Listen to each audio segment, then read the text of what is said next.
Hey students, this is my first interaction to you in this miserable new session 2021 as is giving us life goals to hide ourselves in our nest to protect from a foreign microorganism having an ugly name Corona. Well, today in this class I am bringing the chapter metals and non-metal, which is most scientific and will raise high level of queries in you in this session. I will say this is one of the most important chapter of chemistry, which will cover up your maximum part of term 1 and as well as term 2 exams also. So I decided to start with the chapter metal and non-metal so I can give sufficient time on it, and I will take consecutive 3-4 video lectures to finish up the chapter and give you maximum exposure of it. So boys, when I start the topic, I am asking one question, that what are the states of matter? Immediate answer will be solid, liquid and gas. If I say what are forms of matter, immediate answer will be, I don't know whether it will be immediate or not, but I am telling that answer should be elements, compounds and mixture. Then the third question in the succession will be what are the types of elements? The types of elements, because every matter is made up of elements, so that's why I am writing types of matter. It means same types of elements as well. So there are 3 types of elements: metals, metalloids, which is an intermediate situation, and non-metals. So one by one we will go through the all the 3 types of element: metal, non-metal and metalloid. But before that I remind you about a calendar in chemistry, a very famous calendar worldwide. It is very famous, and that calendar is better known as periodic table. So when you will go through the periodic table, you will find that there are around 118 elements which are arranged in an ascending order from 1 to 118. So these are all elements. In these 118 elements, maximum of the elements are metallic and non-metallic in nature, and few of them are metalloidal in nature, because those substances which have properties of both metals and non-metals existing in them, they are metalloids. But let me keep it safe for future class, and then I will tell you what are metalloids in a better way. So today I will take up basically metals, and let me start with the topic with physical properties of metal, because whenever we talk about the properties of the matter, then it will be of 2 types. One will be your physical property and another will be your chemical property. So we will first go through the physical properties and naturally afterwards chemical property. So before starting physical properties, I have certain questions in my mind that I remind you of class 7. When you studied the chapter physical and chemical change, in that chapter there were certain characteristics of the physical properties lined up in the chapter. What were they? Do you recall? Okay, I am trying to make you recall that the physical states means solid, liquid and gas is the physical properties. Then how does it smell, means its odor is the physical property. Then what is its solubility in water will be a physical property. Then what does it appear will be a physical property, means does it appear very shiny, lustrous or dull, that will be a physical property. Its strength means it is hard, brittle or not, that will be a physical properties. So these together make the physical properties of the matter. So since we are heading towards to the physical properties of metals, that's why I tried to make it clear that what will be the actually matter of discussion under this heading. So boys, after giving you an initial introduction, properly starting the topic metals. Metals are electropositive elements. Why I am saying electropositive element? Because this is the electronic concept of metal. Metals are those substances which have, boys, it is very early to tell you about this, but I am giving you a glance of it, that every element has 3 fundamental particles in its smallest block, that is your atom. And these 3 fundamental particles are electron, proton and neutron. Electron is actually the particle which is responsible for the behavior of the element, which is the chemical behavior.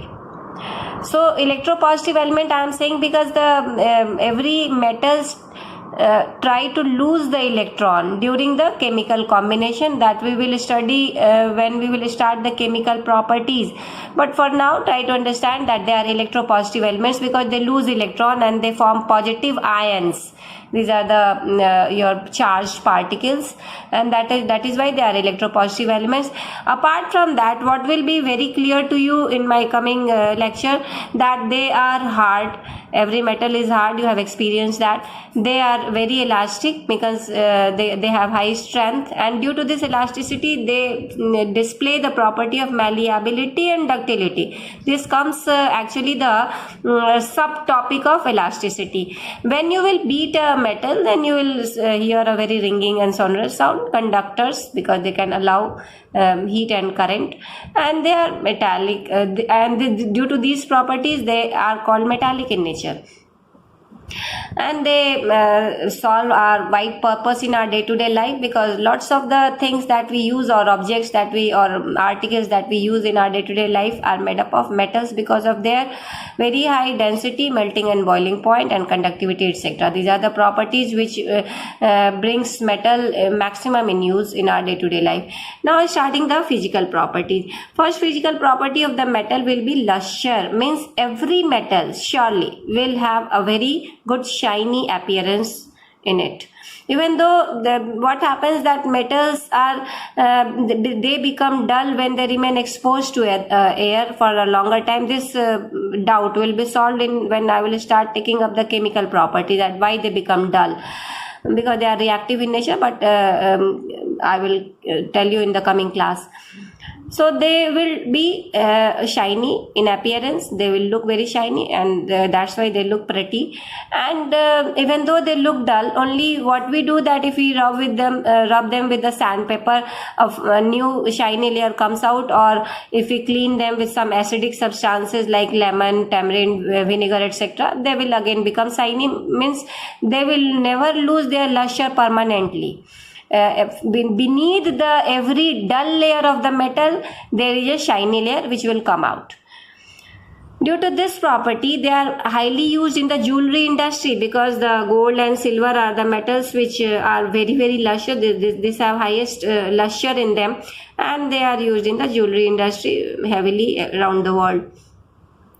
They have high melting point and boiling point because they are actually the hard and solid substance, and that's why to melt them will require a very high latent heat, and that due to which they melt very with lots of difficulty, and their melting point remains exceptionally high in degrees Celsius.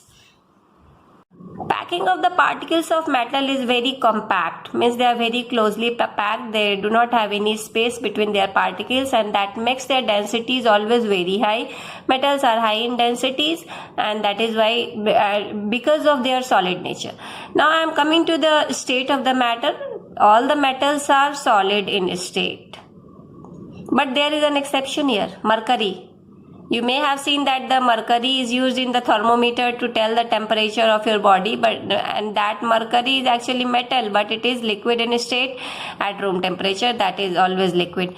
This is an exception in metals, that a single metal which is mercury is actually liquid in state. Apart from that, every other metal, all the other metals are only solid in state.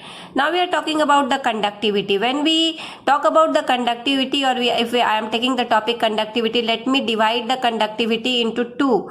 Conductivity is of two types. One is your thermal conductivity, another is your electrical conductivity.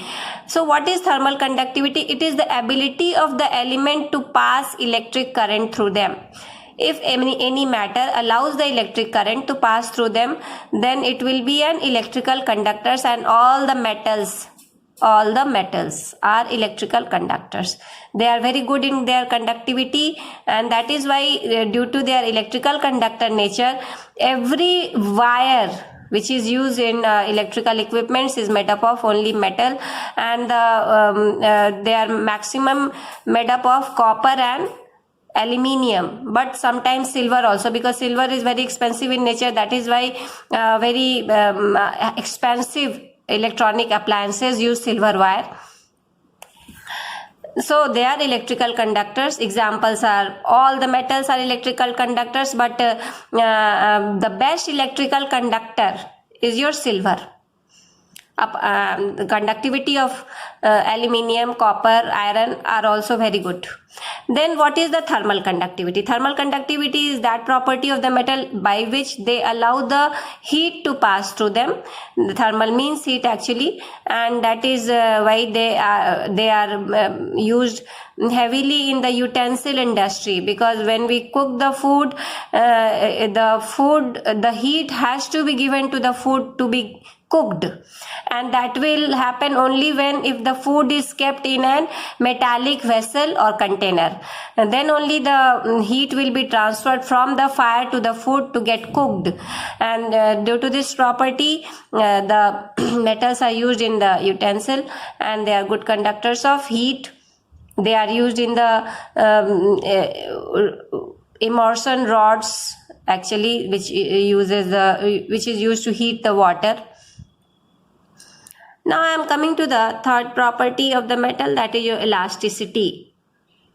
What is elasticity? Elasticity is actually the strength of the metal. Strength of the metal is very high. On the basis of elasticity, the categorization has been done like malleability and ductility. First of all, try to understand what is malleable. Malleable is the property due to which any substance can be beaten into very fine sheets. You may have seen that you bring your food wrapped in the aluminium foil. Aluminium is a metal and it is highly malleable. That's why it converts into a paper-like structure which is called foil. And doesn't break. So fine to fine sheets can be developed from the metal by hammering and beating them, and it is only because of their higher strength between the particles. They do not break, but they elongate. They do not break, but they elongate in their shape and size, and that is why they are very, very malleable. The most malleable metal is your gold. Apart from that, aluminium, copper, silver, all are highly malleable. Then come to the next type of elasticity, that is called ductility. Ductility has a literal meaning as which can bend without getting broken. So when you take a wire, you can see that it gets bent very easily, but it doesn't break. Why? Because it's made up of metal. This is property of metal, and that is why it can be stretched into fine to finer wires. The most ductile element actually is also gold. Apart from that, copper, aluminium, silver, all are very, very ductile, and due to which they are used in all type of wires which is used in the electronic appliances, and because of their conductivity and ductility. Wires are made up of metals. Now I am coming to the last physical property of the metal, that is called sonority or being sonorous. When you will hit the metal, you will find that the metal is producing a very ringing sound, झंझनाहट की आवाज.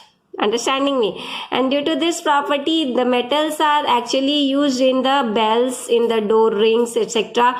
In all the musical instruments, the strings or wires of the musical instrument like sitar, guitar, etc. are made up of metals, because this has the property to produce ringing sound. So guys, today I tried to cover up the physical properties of the metal. In my coming lecture, I will start the wider part of the chapter, which will be your physical properties of non-metals and chemical properties of metal. Together will be taken in my next class.